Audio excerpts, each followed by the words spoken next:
of civilized warfare. General Patton will soon respond with a freezing lesson in reciprocity.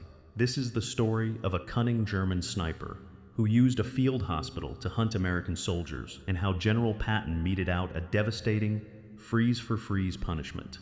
Before we continue, make sure you subscribe. We tell the World War II stories that show the truth behind the myths of military glory. Sergeant William Doc Hayes was 31 years old, hailed from a soot-stained coal mining town in West Virginia, and served with the 101st Airborne Division. Back home, he spent his youth patching up broken bones and lacerations in the deep, dark tunnels of the mines before trading his pickaxe for a medic badge. He had survived the chaotic drops over Normandy and the brutal, frozen meat grinder of Holland, witnessing the worst horrors humanity could inflict.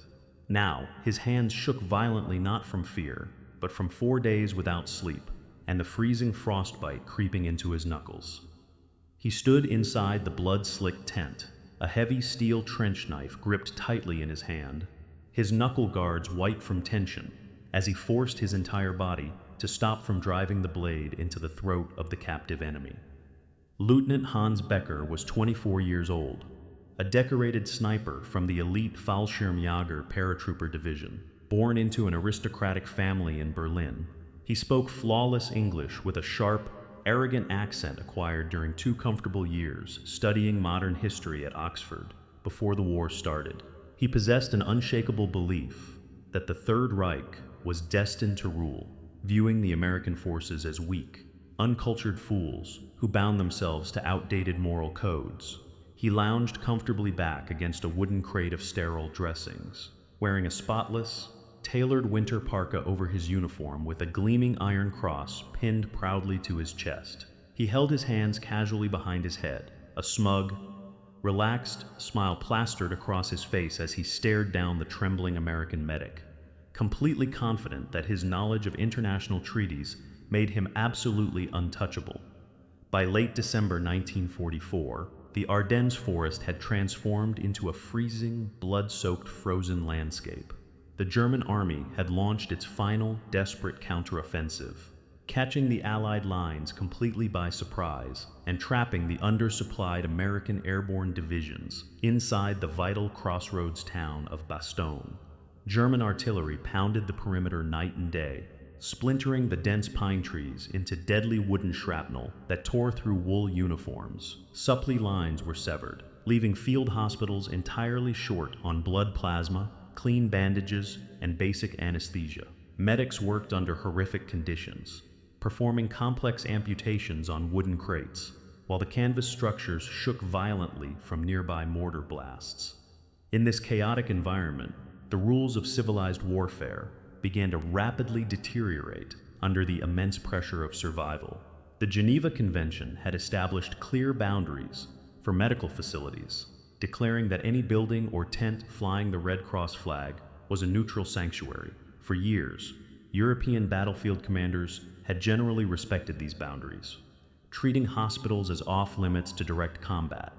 However, as the German advance stalled and desperation grew into outright panic, some units began to abandon these traditional agreements.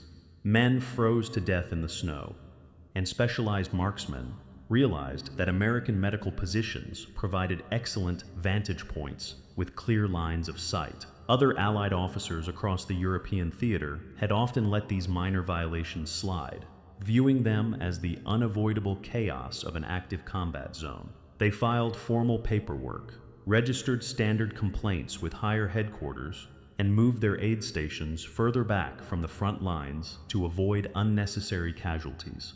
They chose to treat the war as a series of bureaucratic regulations rather than a brutal clash of wills. That passive approach ended entirely.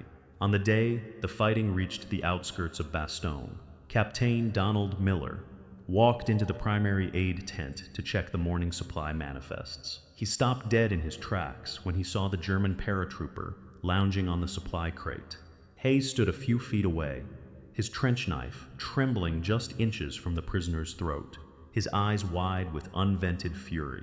2 infantrymen stood by the door, their rifles aimed directly at the captive's chest.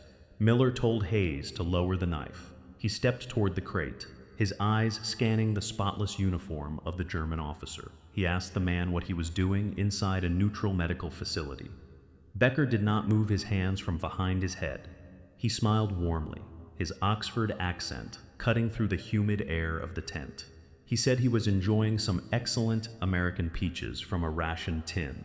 He noted that the crackers were slightly stale, but entirely acceptable given the circumstances. Miller asked if he was the one who fired the shot through the canvas. He pointed toward the blood-stained snow outside, where the young aide man had fallen. Becker shrugged his shoulders casually. He said war was an unfortunate business that required efficiency. He stated that the young man was carrying supplies that could prolong the defense of the town. He explained that eliminating him was a purely tactical decision to accelerate the inevitable American surrender. Miller took a step closer, his face turning bright red. He told the German that he had fired from inside a designated Red Cross station. He said that action stripped him of any military honor and made him a common murderer. Becker laughed softly. He said, honor was a concept for romantic novels, not for the Eastern Front or the frozen Ardennes. He told Miller that the supreme Aryan race did not bound itself by the sentimental weaknesses of Western democracies. He stated that the Red Cross on the roof made an excellent marker to judge wind direction and distance. He added that he had dropped his rifle into the snowbank outside before the infantryman breached the door. He pointed out that under Article 26 of the Geneva Convention, he was now an unarmed person inside a recognized hospital.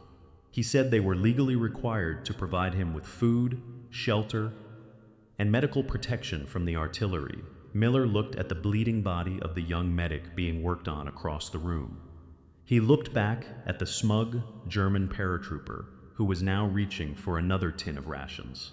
He knew this went far beyond standard protocol. He turned to his sergeant and ordered him to radio headquarters immediately.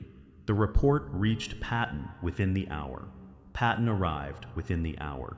His open-top Jeep roared through the drifting snow and skidded to a halt directly outside the canvas entry flaps. 4 polished stars gleamed on his helmet despite the gray overcast sky, and his signature ivory-handled revolvers rested securely in their holsters on his belt.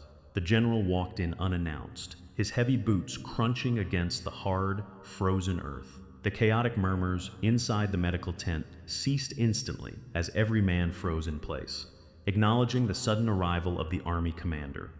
Patton studied the scene coldly, his eyes moving from the blood-spattered cots to the uninjured German paratrooper who remained seated on the medical supply crate. Patton stood directly over the prisoner, his voice exceptionally quiet, yet carrying to every corner of the silent tent. He looked at Becker and asked if he knew where he was standing. Becker nodded slightly, maintaining his relaxed posture. He replied that he was in an American field medical station, currently acting as a non-combatant under international supervision. Patton asked the prisoner if he had carried a weapon into the perimeter. Becker stated that he had discarded his rifle outside before surrendering, which legally left him unarmed and under the absolute protection of the Geneva Convention. Patton asked if the paratrooper had fired upon the medic, who was currently bleeding on the operating table. Becker smiled thinly and answered that he had performed his duty as a soldier of the Reich, adding that the rules of war now forced the Americans to protect him from the elements. Patton said nothing for a long moment, his eyes boring into the young German officer. Then he spoke, his tone remaining dangerously soft. He told Becker that he understood his elaborate legal framework perfectly, recognizing that the paratrooper believed he had discovered a clever loophole in the rules of civilized combat. He acknowledged that Becker viewed the Red Cross painted on the canvas roof not as a symbol of mercy, but as a convenient shield to hide his cowardice. He told the German that international law was written to preserve the dignity of brave men who faced each other honestly on the battlefield. It was never intended to provide a safe haven for murderers who used a sanctuary for the sick as a personal hunting blind. He pointed out that while Becker sat warmly in the tent eating stolen rations, an American aide man was fighting for his life because of a deliberate, cold-blooded ambush from behind a hospital curtain. He stated that the German army had spent years disregarding treaties whenever it suited their territorial ambitions. Yet their officers always ran to the protection of legal textbooks the very moment they were caught and cornered. He told Becker that if he wished to renounce the responsibilities of a true soldier by hiding among the wounded, he would no longer receive the privileges of one. He gave the German two distinct options to resolve the matter. He told Becker he could either stand up right now and face an immediate military tribunal for war crimes, or he could step outside and let the natural elements judge his ultimate fate. He gave him exactly 5 seconds to choose. Becker remained entirely silent, his arrogant smile finally fading as he realized the American general was not playing a bureaucratic game. Patton did not wait for the German to reply. He turned on his heel and issued a series of sharp, quiet commands to the two infantrymen standing by the canvas door. He ordered them to strip the prisoner of his heavy, insulated paratrooper parka. They tore away his lined winter gloves and forced him out of his thick, sheepskin-lined leather boots. Within moments, the arrogant lieutenant was left standing on the freezing dirt floor in nothing but his thin wool, under fatigues, and threadbare socks. Becker began to shiver violently, his face turning an asymmetric shade of pale as the raw Ardennes draft rushed through the open tent flap. Miller and Hayes watched in absolute silence as the guards grabbed the prisoner by his shoulders and marched him out into the swirling white blizzard. They pushed him past the perimeter defenses, leaving him completely exposed on a snow-covered logging trail that led deep into the dense, dark pine forest. Patton walked to the edge of the camp and called out to the retreating figure, telling him that if he managed to survive the sub-zero temperatures and find his way back to the German lines, he was perfectly welcome to file a formal complaint regarding American hospitality. The surrounding soldiers watched the shivering paratrooper disappear into the blinding white wilderness. Sergeant William Doc Hayes returned to West Virginia after the German surrender, leaving the horrors of the European theater behind him. He went back into the coal mines, using his wartime medical experience to establish safety protocols that protected generations of young miners in his hometown. He lived a quiet, unassuming life, rarely speaking about the freezing days in Bastogne, and passed away in his sleep in 1978. The trench knife he held that morning was buried alongside him, a silent witness to a moment of ultimate restraint. Lieutenant Hans Becker miraculously survived the freezing temperatures of the Ardennes forest, crawling back to a German scouting patrol 3 days after Patton released him. He spent the remainder of the war in a military hospital, recovering from severe frostbite, which eventually resulted in the amputation of his lower right leg. Following the Allied victory, he returned to a ruined Berlin, working as a low-level clerk in a local administrative office. Until his death in 1991, he remained bitter about his treatment until his final days, often writing letters to international legal organizations complaining about the violation of his rights. General Patton never included the incident in his official operational reports or personal memoirs, viewing the encounter as a simple matter of battlefield discipline rather than a historic event. He kept a brief, handwritten summary of the encounter locked in his personal desk drawer until his sudden death in December 1945. In a letter written to his wife just 2 days after the confrontation, he noted that a man who uses a house of mercy as a fortress has already forfeited his place among civilized human beings.